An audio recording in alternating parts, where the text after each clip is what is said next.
Happy Friday, everybody, and welcome to World Sports Daily. I'm Jim Williams along with Sean Miller. And it's World Cup weekend finally. Finally, on Sunday, there will be World Cup soccer. And it's, we've talked about it for a long time, and now we actually get to see it. So there you go. We better get to the games because every day the stuff about the cup and not the games is a disaster. They banned beer sales today, except for the rich people in the boxes. They can do whatever they want. Stunningly about that, but Budweiser is sponsoring the FIFA World Cup, and there's no Budweiser at the World Cup. Yeah. So we got Sunday. It kicks off at 11 a.m. with Qatar and Ecuador. Yeah. And it keeps on going. That line is weird too. It's interesting because that line keeps moving, and there's been some weird tweets about the game, and there's been some, the Qatar's plus 260 now. They're plus 200 now. It's just weird. There's a lot of stuff around the game. I just want to get to the games and watch the games at this point instead of having to deal with all this other stuff. Right. I'm getting all these requests every day to write hey, listen, there's, half and half scarves for Iran and U.S. and there's the richest teams in the world and the blah, blah, blah, and the media in the world. Look, I just want to watch the games. Just put them on the pitch and let them play it out. Yeah. As Kenny Mayne used to say, games are not played on paper; they're played on television. That's correct. We will see that. It's on FS1, 11 a.m. on Sunday. So you'll be able to watch that game. And trust me, after going through the schedule on the NFL, you're not missing anything this week. We even have, as you mentioned in the pre-show, we have a game that was scheduled to be played in Buffalo, but they're going to go to Detroit and play it because two games. The college game got moved as well. They got canceled. Yeah.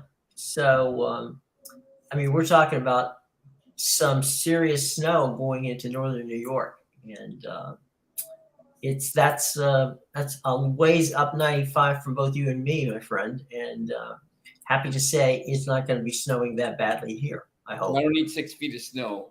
No. I don't think anybody needs that. So we were talking, and we thought, why don't we play a little bit and do a little Saturday, Sunday stuff on college sports and pro football, just to get you, going for this particular week. And so to that end, let's take a look at what's going on. We'll go pop around the league. First up, number 1, Georgia takes on a Kentucky team that's, was at one point in time in the top 10. And they fell on some tough times there for a little bit. But, if Georgia is sleeping, Kentucky could win that game.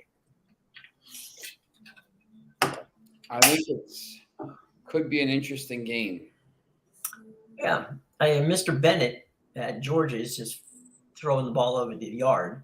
But, we had Stoops is a defensive guy, and he's done well at Kentucky, so we'll see. But they're playing at Kentucky, which is I had thought about it earlier in the week, and then this. I just think now these teams at the top, Georgia's Kentucky's struggling. Georgia is just rolling. Now, if they get to the SEC title game unbeaten, it doesn't really matter what happens in that game. They're still in the playoff. So, it's going to be, just got to – this is really the last game here they have to worry about. Georgia Tech is a scrimmage. Yeah, it's embarrassing. They don't have any quarterbacks. And they'll get there. I think they just have to keep their focus here, and they should be all right. I don't see this. I personally don't see it being. I don't think it might be closer. I'm not sure. There was a serious double-digit Kentucky was a serious double-digit dog. I don't know if that's changed much. The line went from 16 or 17 to 22 and a half now. Georgia's 22 and a half. That's not under 48 and a half. So I don't think they expect Kentucky to score much here. Yeah, against Georgia's defense, they may not score at all. But strange things happen when you play in that blue and white checkerboard place in Kentucky. Yeah, that's correct. So I don't know. Georgia, no, they're not going to lose to Kentucky. That we don't worry about that one. But the distance is how much do they beat them? Do they beat them by 19 or 20 or 25 or whatever? I don't know. I think they certainly have the potential of doing it. And Georgia's not looking past them against Georgia Tech. I will say this: Kirby does a great job. Kirby Smart, excuse me, does a great job of getting teams prepared. And I don't think he's going to let Georgia keep their foot off the gas. He understands what it's like to be in that slot. And I don't think Georgia wants to give up the number 1 seed.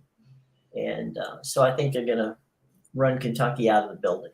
Yes, I agree. There's more of a potential of that, I think, than this game being a win. Close. Yeah. And the weather shouldn't be any issue there. Yeah. And now, this one, I put this on the list for one reason. Mario Cristobal came to Miami, and there was great expectations, which is not fair because he just got there from Oregon. But, nobody ever said life is fair or college football is fair. He can make his season, and he can make everybody who's wondering why the hell they hired him to run back shut up if he can beat Clemson. Now, can Mario Cristobal, with a backup quarterback, bring Miami past Clemson? I don't know, but it's one of those things where if you're Miami and you're Cristobal, he's saying, "Look, this is our championship. This is our bowl game. This is our everything. If we beat Clemson, if the game were in Miami, I would feel a lot better about that. Being in Death Valley, that's a different animal altogether. Well, the problem too is they've they already lost their big bowl game. Florida State blew them out 45-3. I mean, Florida State's look. I'm a Florida State guy. This Florida State team isn't vintage Florida State. I mean, you got embarrassed by Florida State. Florida State scored 31 points in the second half, 4 touchdowns and a field goal. I mean, just in the first half they scored. It was 31-3 at halftime. They got absolutely embarrassed. I just this Miami team. I know. I mean, I guess it's going to take time, but you can't be losing to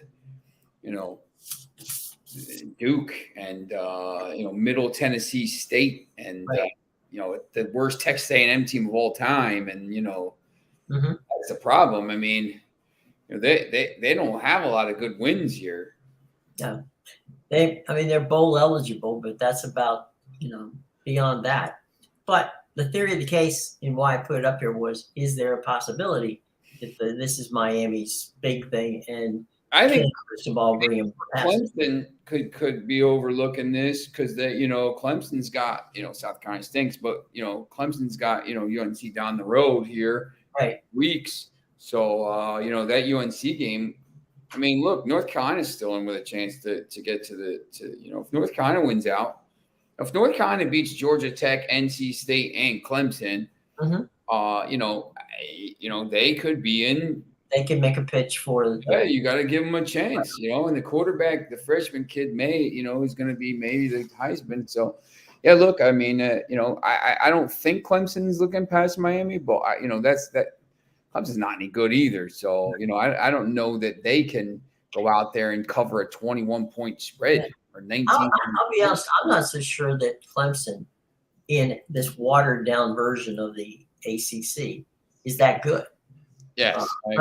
Are they better than Miami? Yes. I'm talking about, are they playoff worthy? No. I don't think so. But there's still 3 weeks to prove me wrong. now let's go prime time. And this one is SC and UCLA. SC's top running back is out for the game. UCLA runs a lot and does it very well. You got two outstanding quarterbacks here in this game. It's a sold-out Rose Bowl, and it should be good. I don't know that either team is going to be able to stop the other. And I think that's where our concern would be if I'm in this game, is that can SC stop UCLA from scoring? Can UCLA stop SC from scoring? Yeah. I've been pretty high on the USC all year, just offensively. I know they don't stop a lot of people, but, I just think at some point they have the revenge factor from last year. They know, same thing with them. I mean, they're in with a shot here. If they went out and beat 3 ranked teams in a row, they're in the playoff. I don't, they're people are talking about Tennessee, but I just don't see how you leave a USC team that won its league and beat 3 ranked teams in a row on the way to winning its league out of a playoff over a team that didn't even get into the play, didn't even get into a thing. So, I think, but, And the one game they lost on the road by a point. By a point to, a Utah team that is incredibly talented.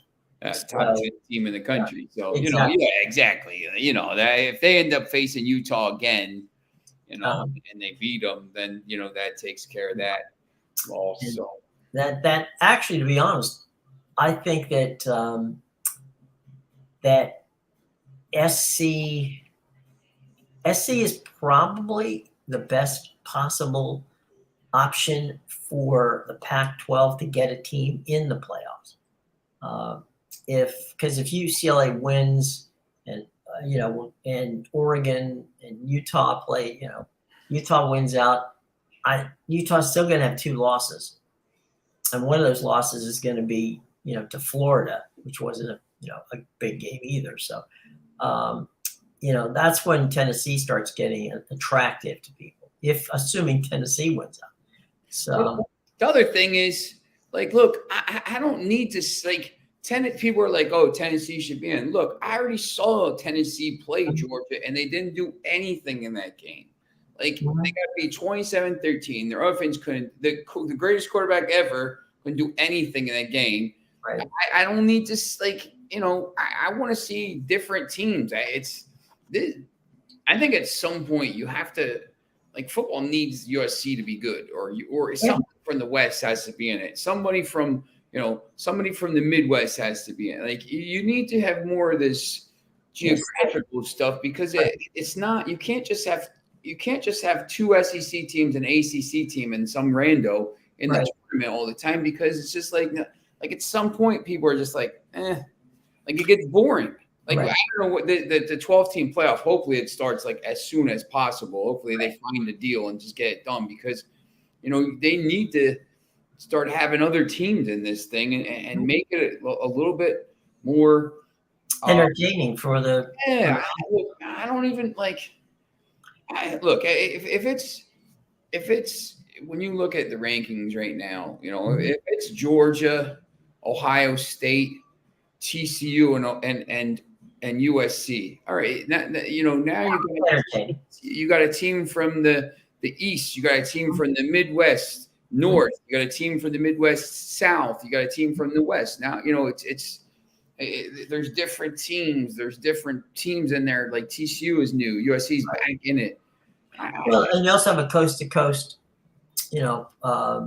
multiple time zone situation, which is kind of it's crazy too, because they have the games. You want to have these, their New Year's Eve, right? And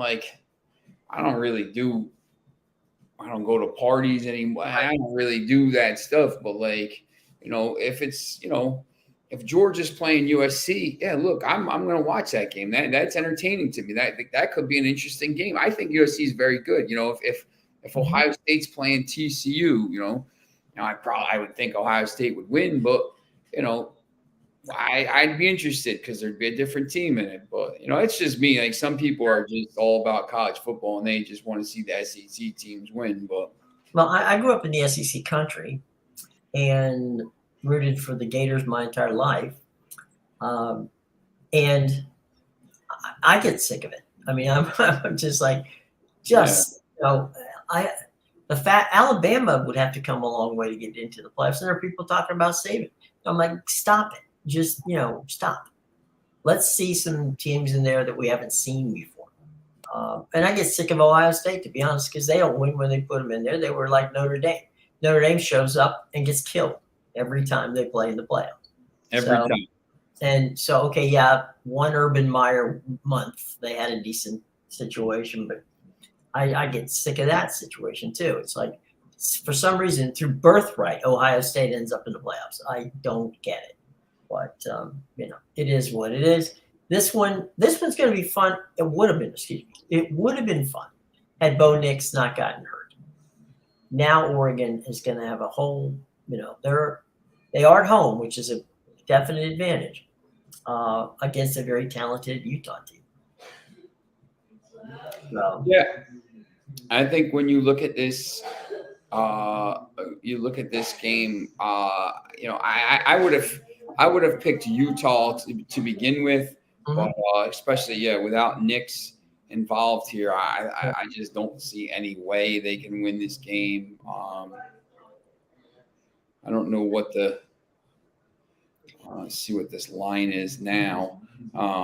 It's still Utah -2, which is, I don't know. That would have been the line I would have thought when Oregon was. Well, if Bo Nix was in there, I would have thought the line would have been 2 or 3. The fact that it stayed there is confusing to me. Yeah, it's interesting. Let me just check and see if Bo Nix injury status. Positive injury update.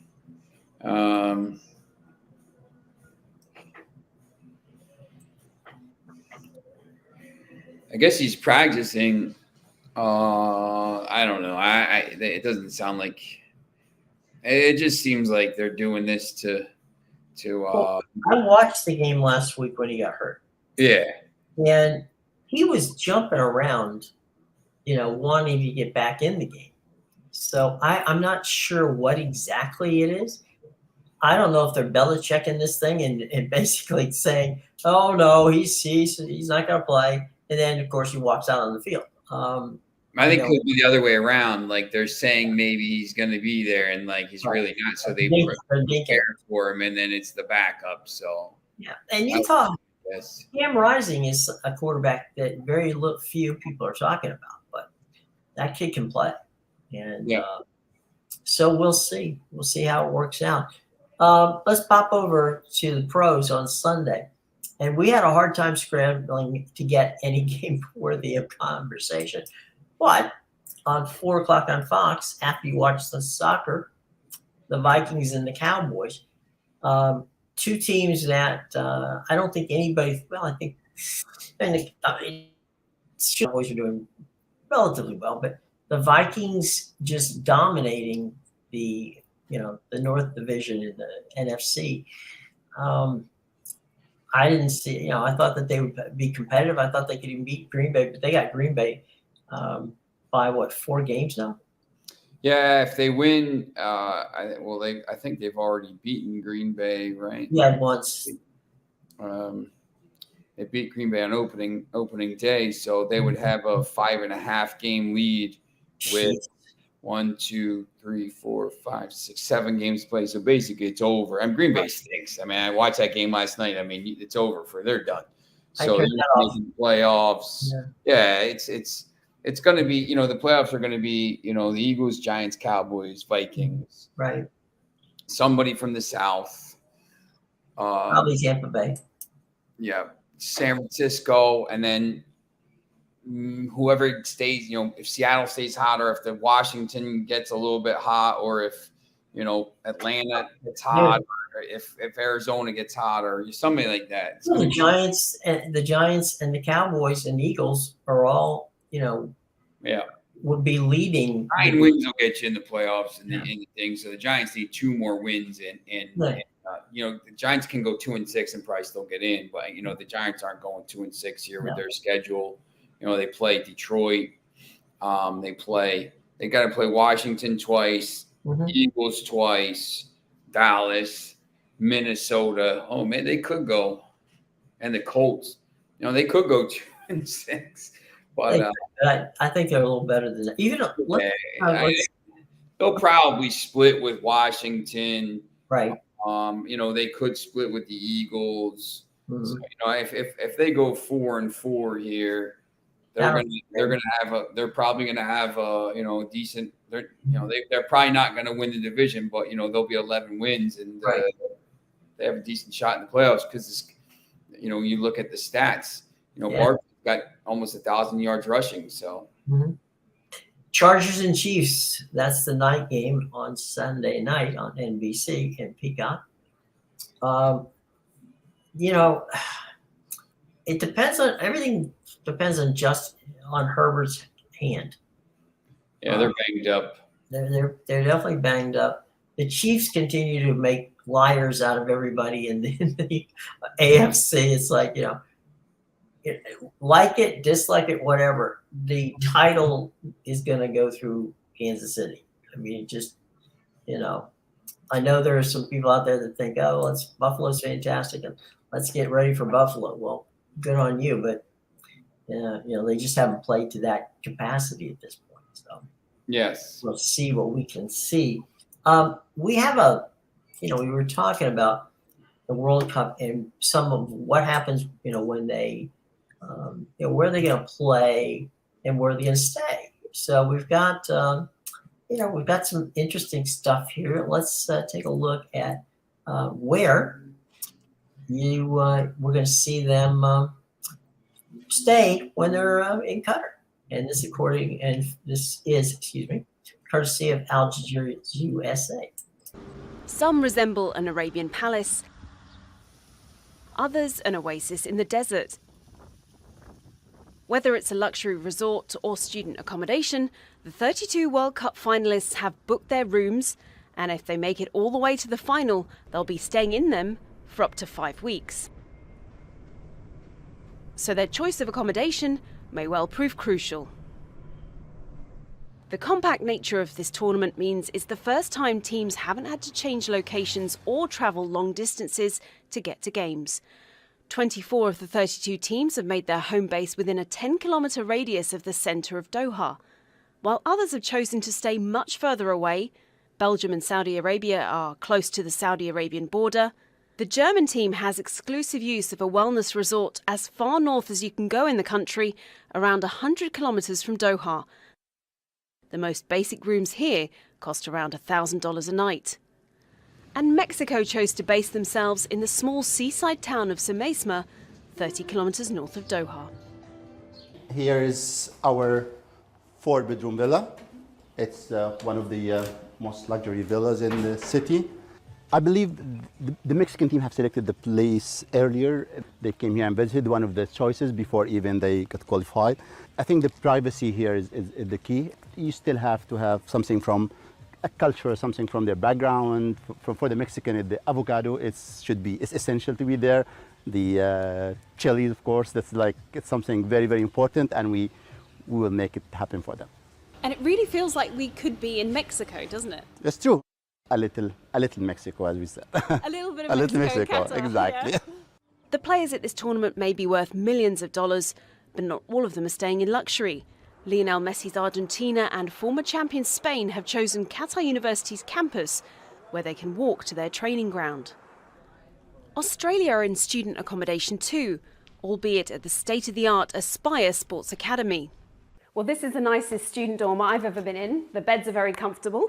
As you can see, there are 2 beds in this room, but the Socceroos will only ever put 1 player in a room like this. He'll have his own private bathroom, and there's actually another bedroom on the other side of this suite too. 63 suites like this in this building. As you can see, there's a shared lounge where the players can sit, chat, have a cup of tea, watch some TV, and also a balcony with a view of the training pitch.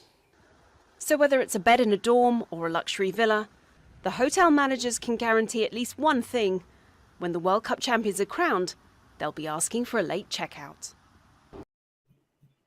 Well, thank you to Al Jazeera. Those are pretty nice places to hang out. I don't think that I don't think it'd be something that we would worry about in that regard. Nicer than the dorms I stay in sometimes when I went to Manchester. Yeah.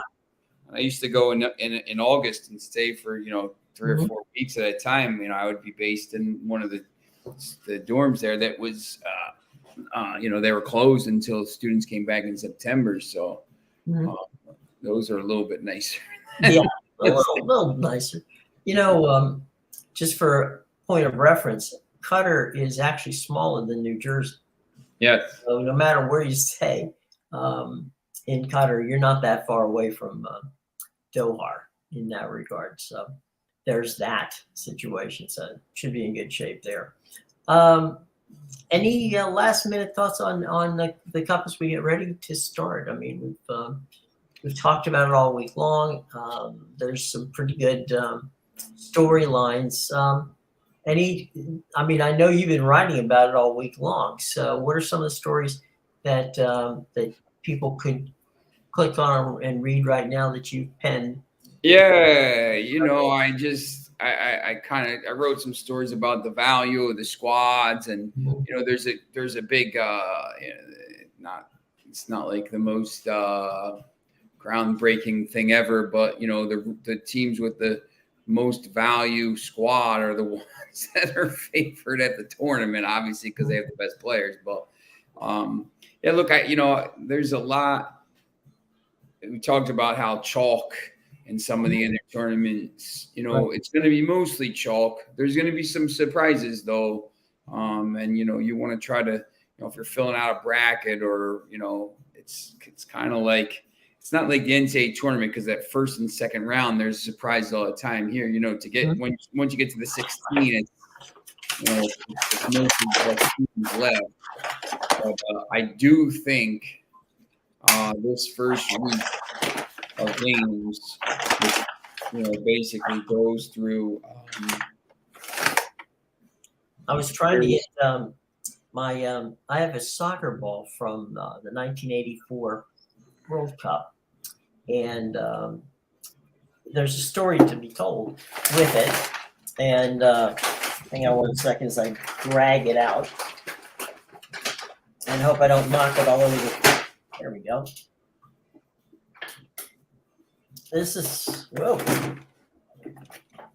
clearly my grip is not as good as I thought it was. This is from the 1984 game, and we were doing some promotion, and Pele was working with us on it, and he was just supposed to stand in front of us, of a screen and talk. And he said, "Well, does anybody have a soccer ball?" And I happen to have one. So I tossed it to him, and the first thing he did before he, used it to as a prop was he actually took a Sharpie out and signed it. You can there on Brazil, you can see where he signed it. I never asked him for it. It was funny, but he just reactively took a pen out and wrote his name on it. Then he kicked the ball around for a few minutes, and that was part of the spiel, which he enjoyed doing that rather than go down the straight up script that we'd asked for. But anyway, there you go. Ball is now rolling off into the sunset. But He's in the best movie ever, Victory. Yes. Or Escape to Victory, as it's called in Europe. With Sylvester Stallone. Yeah. Just what? It's interesting. I started watching that Tulsa King yesterday with him in it. So is it good? Yeah, it seems like it's good. It's the same guy that does this Yellowstone. Yellowstone. Yeah. I never really watched that, but I guess I read a story about this guy, how it's been so good. So I watched. It was interesting. So I'll probably watch that Yellowstone if I ever get time to. If I ever get 10 minutes to watch TV, I'll probably watch it. I'm trying to finish Peaky Blinders and stuff, but it's funny. You talk about Yellowstone. The ratings for Yellowstone It's in the episode just recently, which this week, Crazy. was in the top 20 of all TV shows watched. And when you consider it's a streaming service, Paramount Plus, that was a huge deal for CBS to get that. And Costner has done evidently an outstanding job with it. I also have not seen it. And Peaky Blinders is it's a very clever show. As a matter of fact, my niece, who got married last Thanksgiving, her husband decided that, with permission, that he and his groomsmen would all be wearing Peaky Blinders suits. So they actually had them made in England and sent over for the wedding so that they could wear the Peaky Blinders suits and caps. And so, it was a Peaky Blinders wedding. They were here filming, Mr. Robot, Rami Malek is my guy. Mm-hmm. So they were in Princeton filming a movie about Oppenheimer, J. Robert Oppenheimer, right, coming out next year. So Cillian Murphy is Oppenheimer. Mm-hmm. So I always try to get over there to see them filming. I could just never get a chance to get over there, but I'm excited for Malik in Bohemian Rhapsody was amazing. Yeah, he's Mr. Robot's my favorite show. So I'm excited to see the movie and stuff. I have the painting downstairs, the drawing downstairs of Oppenheimer. So it'd be interesting. Well, it'll be fun. All right. Well, we didn't need to get you going today, and so in the spirit of that, folks, what we're going to do, because we'll be back when we come back on Monday, the World Cup will be playing, and it'll be playing while we're here. So we can talk about it. We'll have it on TV behind us, and we can have some fun with it. So what we've done, Mr. Miller and myself, is we've gotten a little fun video here for you that's going to close the show and hopefully get you psyched up for the upcoming